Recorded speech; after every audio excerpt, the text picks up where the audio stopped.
Hello everyone, कैसे हो आप सभी। आज के वीडियो में हम लोग बात करेंगे NEET exam court case update को लेकर के, पेपर लीक को लेकर के जो भी अपडेट है उसके बारे में हम लोग बात करेंगे दोस्तों। तो चलिए वीडियो को शुरू करते हैं। आप सब लोग स्क्रीन पर देख पा रहे हो, will NEET UG 2024 will be reconducted या result date will be postponed, what supreme court decide. Supreme court ने क्या फैसला किया इसके बारे में बात करेंगे दोस्तों। एक्चुअली क्या हुआ है, नीट पेपर लीक पूरे देश में व्यापक तरीके से हुआ है। पुलिस भी इसको मान रही है। अलग अलग स्टेट से, अलग अलग जगह से लोग गिरफ्तार अभी भी हो रहे हैं लगातार। लेकिन दूसरी तरफ एनटीए जो ऑफिशियल है वो अपनी कोई भी क्लैरिफिकेशन नहीं दे रही है, जिसको लेकर के दो केस फाइल हुई है। एक है पटना हाई कोर्ट में, आप सबको पता होगा, एक केस है पटना हाई कोर्ट में, और दूसरा केस जो है वो दिल्ली की जो सुप्रीम कोर्ट है उसमें फाइल किया गया है, जिसकी सुनवाई डीवाई चंद्रचूड़ ने किया। जो हमारे चीफ जस्टिस है उन्होंने सुनवाई शुरू की और उन्होंने ये कहा कि जो फाइल किया गया केस को उसको एक्सेप्ट कर लिया गया है केस को, ये अच्छी बात है। दूसरी चीज, उन्होंने जो डेट दिया है वो समर वैकेशन के बाद, ठीक है, बोला है कि ये केस को हम समर वैकेशन के बाद सुनेंगे।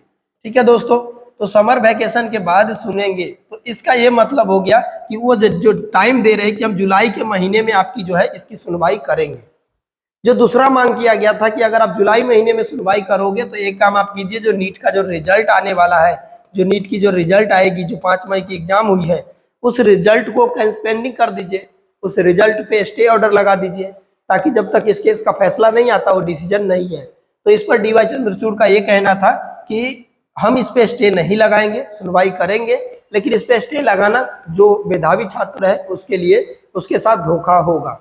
अगर आपकी जो भी सबूत है, जो भी प्रूफ है, सबूत है, चाहे जो भी चीज़ है, उस पर हम सुनवाई करेंगे, लेकिन सुनवाई हम कब करेंगे? जुलाई महीने में। अब हमें सवाल ये उठता है कि जहां 24 लाख बच्चों के भविष्य का सवाल है, ऐसे कंडीशन में जिस तरह से गवर्नमेंट का रवैया है वो तो आप लोग देख ही रहे हो, एनटीए का रवैया आप सबको दिख रहा है। अब तीसरी तरफ जो कोर्ट का जो रवैया है वो भी आप सबको दिख गया।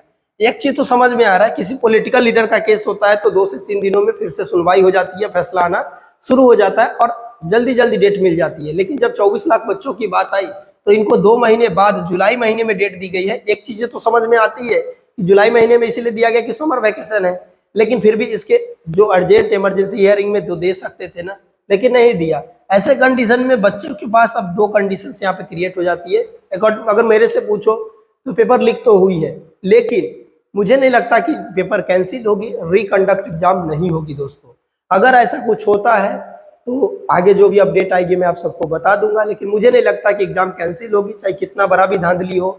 जितने भी पेपर लीक इस साल हुए हैं उसमें सबसे बड़ा लीक जो है वो नीट पेपर का रहा है।